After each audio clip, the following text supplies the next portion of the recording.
Лайк басқаннан неге аясыздар? Саусақтарыңыз 10 тонна болса да бісміллә деп көтеріп, лайк басып жібермейсіздер ме? Комментарий жазып. Мәжілістің жаңа отырысының бірінші кездесуін қарап шықтым.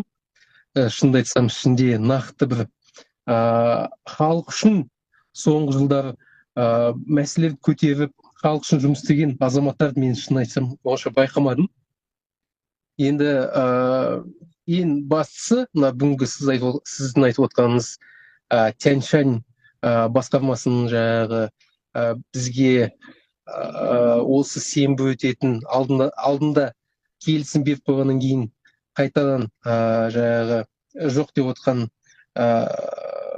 басшылар, меніңше ол біріншіден жоғары жақтан президент әкімшілігінен, одан кейін Алматы қаласының әкімшілігіне келген бұйрық, одан кейін солар звондады. Бұл биліктің қорқып отқан себебі белгісі деп ойлаймын. Ол біздің билігіміз кішкентай бала сияқты бір нәрсені білдіріп қойып, енді өзі бір қорқақтап жан-жағына қарап, не істесем екен, осы үлкен бір жасап қойған қателігін қалай тығып ешкімге көрсетпей қалсам екен деген оймен жасап отқаны. Яғни билік меніңше бізден қатты қорқып қалған секілді. Солай ойлаймын да, өйткені біріншіден оның қорқып отқан халықтан, нақты бір Санжардан немесе басқа бірден қорқып отқан жоқ. Билік сол халықтан қорқып отыр, өйткені халықтың көзі жетіп тұр сайлаудың әділетсіз өткенін. Сондықтан мына Санжардың артында қаншама адам тұр, Мұхтардың артында қаншама мың адам тұр. Солар егерде сеніп, олар көшеге шығатын болса, онда ертең үлкен бір қоғамдық саяси кризиске айналуы мүмкін деп, олар алдын ала превентивті осындай қолданысқа алып, бізге бермей отқан сол себептен деп ойлаймын. Қорқып отыр, әрине, халықтан қорқып отыр деп айтсам болады. Бүгінгі мәжілісте, әсіресе кеше кейбір депутаттар тіпті журналистерге жөн жауап бермей тұрды. Мысалы, журналистер сұрап жатыр жаңадан сайланған депутаттарынан осы қаңтар оқиғасы туралы. Қаңтар айында халыққа от атуға бұйрық берген шенеуніктерге жауапқа тартасыңдар ма деген сұрақтарына мына жаңа сайланған депутаттар тіпті жауап бермей ыңқылдап тұрды. Ол күлкілі деп ойлаймын. Қалай ойлайсың? Ол ертең бұндай депутаттар, мына вброс арқылы, карусель арқылы мәжіліске барған депутаттар халықтың мұң-мұқтажын қорғай ала ма, жеткізе ала ма, халықтың мүдделерін қорғай ала ма? Қалай ойлайсың? Енді біріншіден бұл депутаттарды түсінуге де болады. Олар шынайы сайланған депутаттар емес, бұлар тағайындалған депутаттар. Сондықтан өзін ойын, өз пікірін айтуға олардың ешқандай да мұршасы да құқығы да жоқ сияқты болып қалды. Олар биліктің не айтқанын, жоғары жақтан қандай тезистер түсіріп айтқызатын, соны күтіп отырады да. Енді мәселе сода. Олай болатын болса, мен ойымша бұндай сайлаудың өткізбей қоюға да болатын еді.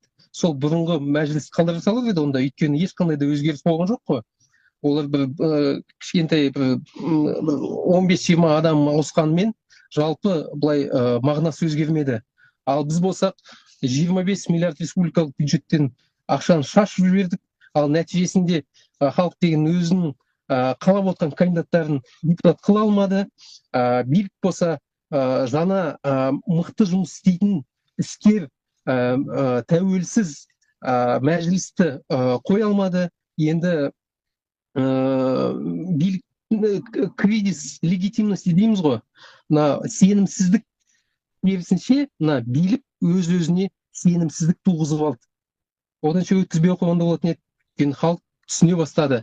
Осылардың барлығы анадан бері айтып келе жатқан әділетті Қазақстан, жаңа Қазақстанның бәрі әшейін өтірік болып қалды ғой деп, сондай енді ғана халыққа түсінікті болып келе жатыр да. Иә.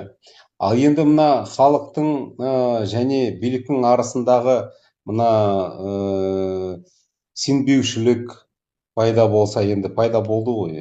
Әлбетте өйткені көп адамдар мына Тоқаевтың әдемі сөздеріне сеніп қалып жүрді ғой. Иә, міне қазір парламент жаңарады, жаңа адамдар барады деп.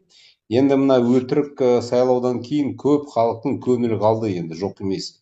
Оны да тура айту керек. Енді мына биліктің көз бояушылық сонда көрінді ғой.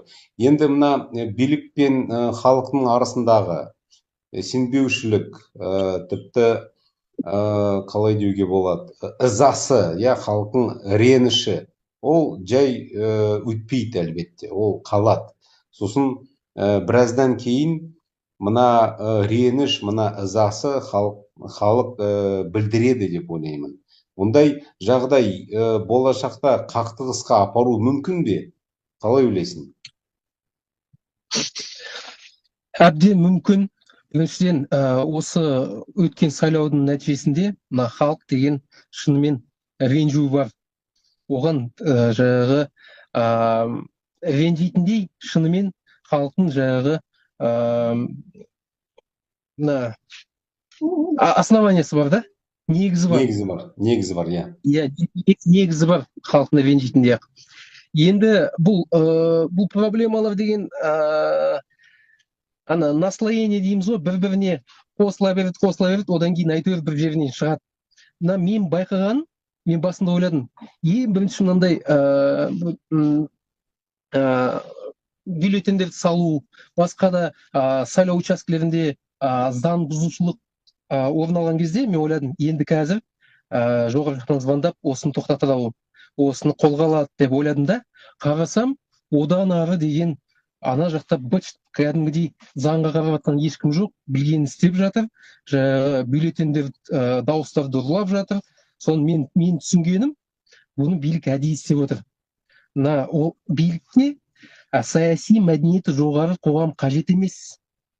Оданша тағы да сенімсіздікті, мына сайлау институтына сенімсіздікті қайтадан көтерейік. Келесі сайлауға одан да аз адам келетін болсын, біз өзіміз ақ шешетін боламыз деген сияқты. Бір жағынан ойладым, мынау да бір саяси технология ретінде әдейі қолданған сияқты. Әйтпесе, мына түске дейін болған заң бұзушылықты түстен кейін тоқтатып тастауға болатын еді, хабарласып. Міндетті түрде таза өтсін, әділ өтсін, бақыландар, қадағаландар деп айтуға болатын еді. Ондайды ешкім айтқан жоқ, ондай бұйрық деген жоқ. Керісінше қалай болса да мына адамдар өтсін, қандай болса да партиялар мынандай өзінің процентін алып тізімге кірсін деген сияқты сондай бұйрықпен олар әдейі қоғамға сіздердің дауыстарыңыз дым шешпейді, сіздердің орындарыңыз мына жақта дегенде көрсеткендей сияқты болды.